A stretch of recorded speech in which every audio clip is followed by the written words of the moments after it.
Airlines around the world are starting to assess the financial impact of this week's grounding of the Boeing Co.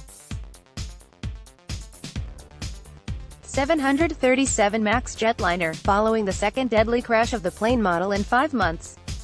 Securing used aircraft to replace the grounded planes would cost about $250,000 a plane each month, said George Ferguson, an analyst at Bloomberg Intelligence.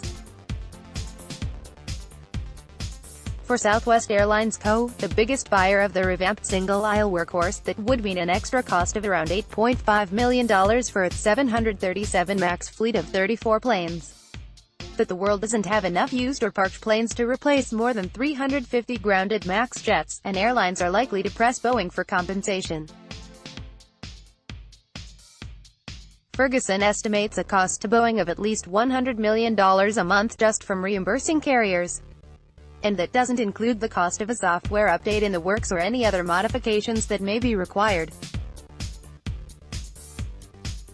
The longer it drags on, that number goes up, Ferguson said. To be sure, airlines are used to rolling with the punches from bad weather and other disruptions.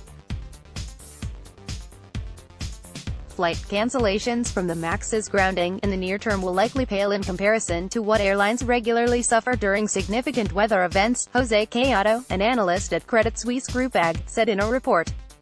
But the timing in March adds a new hurdle to the airline industry's first quarter results, Caiado said. Southwest Airlines, the carrier's earnings outlook is at risk because more planes are out of service than previously expected, Kevin Chrissy, an analyst at Citigroup Inc., said in a note to clients. Southwest was already struggling with a spate of groundings for maintenance amid tense labor talks with its mechanics. Southwest is having a tough quarter operationally, Chrissy said. Because of the MAX grounding, the Dallas-based airline is facing a larger aircraft shortage. With essentially no notice, Air Canada suspended its financial forecast for the first quarter and full year because of the grounding. Air Canada continues to adapt a contingency plan to address the evolving situation and will provide updates as developments warrant, the carrier said in a statement Friday. It left financial guidance for 2019 to 2021 in place, and BMO analyst Fadi Shimoon said he considered the MAX grounding to be a short-term issue. United Continental Holdings Inc. said it wasn't experiencing a significant operational or financial effect from the grounding. But in a regulatory filing Friday, the airline cautioned that the impact was likely to worsen if the MAX ban stretched into the busy summer travel season. Ryanair Holdings, the Irish carrier, will be among the most affected by the grounding because it has among the largest number of MAX planes in operation and scheduled for delivery this year, Ferguson said. The airline has robust expansion plans that may have to be reduced if the MAX ban lasts more than a few months, he said. Norwegian Air. The grounding affects about 1% of Norwegian Air's overall seat capacity, according to Chief Executive Officer Bjorn Kjos. The carrier has said it will seek reimbursement from Boeing for the costs of the grounding, which a DNB analyst estimates at between 5 million Norwegian kroner and 15 million a day. Norwegian has 18 MAX 8 planes. Air China.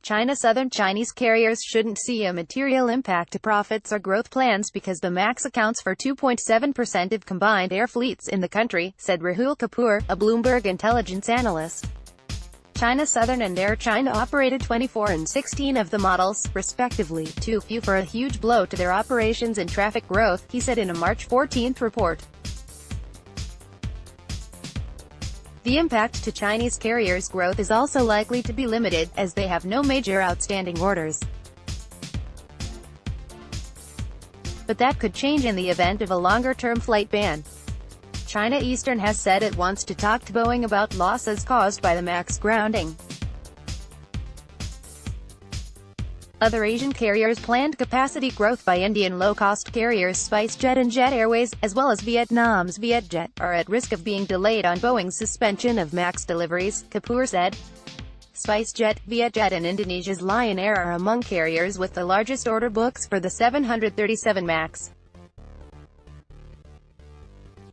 A Lion Air 737 MAX 8 crashed into the Java Sea on October 29, killing 189. Less than 5 months later, an Ethiopian Airlines plane of the same type slammed into the ground minutes after takeoff from Addis Ababa.